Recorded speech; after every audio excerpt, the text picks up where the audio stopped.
को बहुत समझाने की कोशिश की, लेकिन इसने मुख्तसर शॉपिंग से इक्तफा कर लिया। अल्लाह मेरी बच्ची के नसीब बहुत अच्छे कर, किसी चीज की कमी महसूस ना हो इस। आमीन।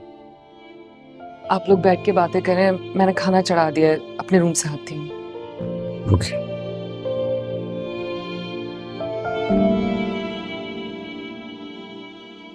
रूफी बेटा, मुझे तो इस बात की फिक्र लगी हुई है कि कहीं वो लोग इस गलत फहमी में ना हो कि हम उनकी फरमाइश के मुताबिक सब कुछ दे रहे हैं।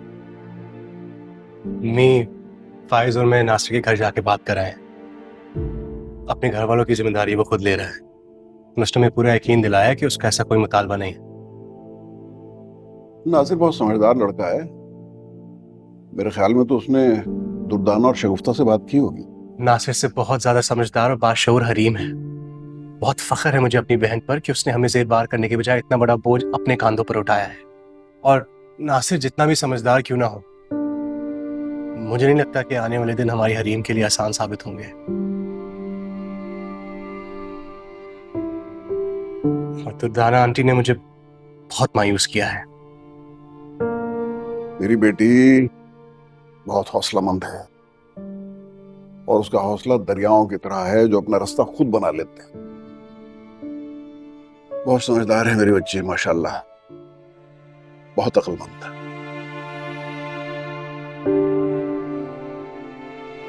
इंशाल्लाह अल्लाह बेहतर करे। चाय दे दो मुझे। फिर जी।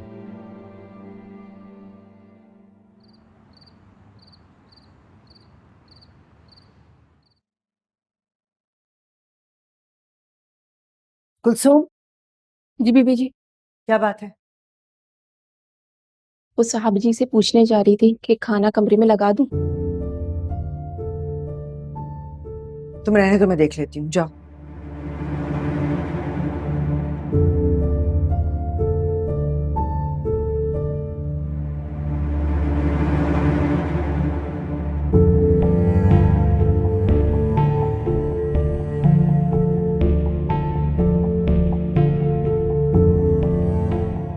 बुखार नहीं उतरा अभी तक मेरे बेटे का? इस आतिश फिशां को सर्द होने के लिए कितना वक्त चाहिए? ऐसा ना हो कि इसका लावा घर को जलाकर खाक कर दे।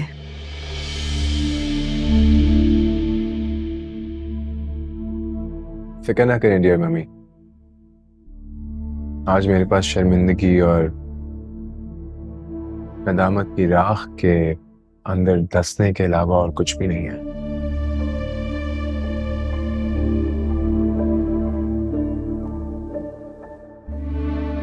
मैं अब किसी को अपना मुंह दिखाने के काबिल नहीं रहा। आज मुझे समझ आ गया, एग्जैक्टली समझ आ गया है कि मेरी हैसियत क्या है, मेरी औकात क्या है।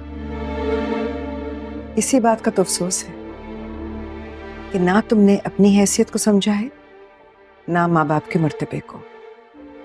ये जो तुम चैरिटी के नाम पर दोस्तियां निभाते रहे हो, चलो ठीक है, लेकिन मोहब्बत के नाम पर धूल तो ना चाटते। अगर अपनी हैसियत को समझा होता तो आज बाप के दफ्तर से यूं बेइज्जत होकर ना निकाले जाते।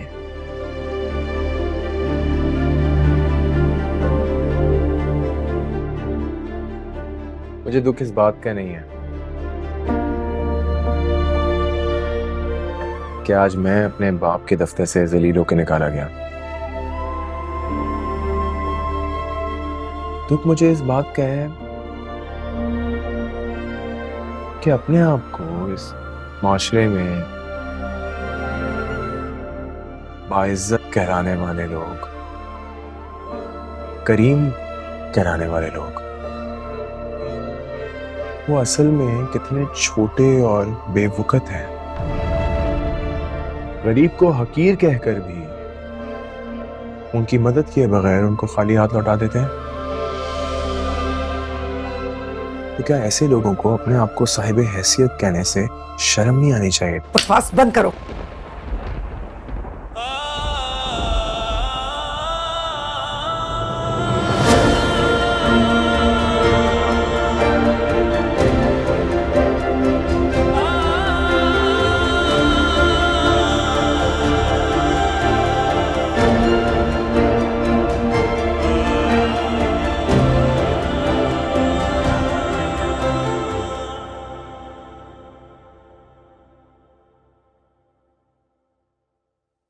अरे ठहरो,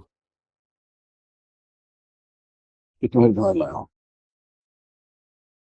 क्या बात है, तबीयत ठीक है ना तुम्हारी? शिद्दत से दर्द उठा था फिर। मैं रूफी को और हरीम को बुलाता हूँ। रुक जाइए, रुक जाइए। हरीम और रूफी को बिल्कुल भी एहसास ना होने दें कि मेरी तबीयत खराब है, जो मुझे तकलीफ है।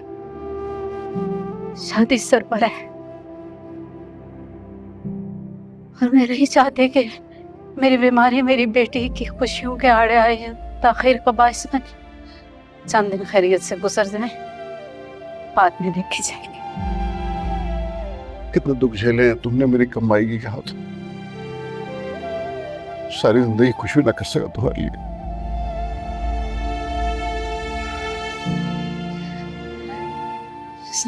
तौफीक साहब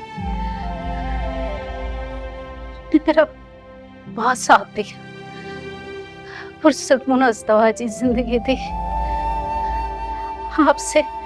आपसे मुझे फर्माबरदार औलाद मिली, और क्या चाहिए एक औरत को? दौलत और सेहत तो नसीब की बात है। मेरे नसीब में कम लिखी गई। मैं राजी। अच्छा, तुम फिक्र न करो, सब ठीक हो जाएगा इंशाल्लाह। इंशाल्लाह हम दोनों मिलके अपने बच्चों की खुशियां देखेंगे। फिक्र न करो।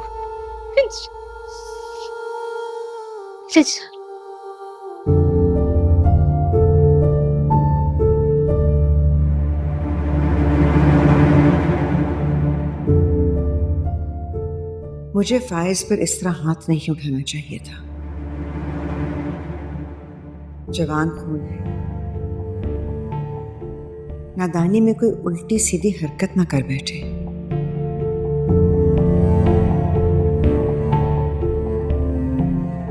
वो तो अच्छा हुआ कि वो तहम्मुल और बर्दाश्त से सह गया, रिएक्ट नहीं किया। लेकिन मुझे भी जरा नरमी से काम लेना होगा। ऐसा ना हो इतनी सख्ती से मामला हाथ से निकल जाए।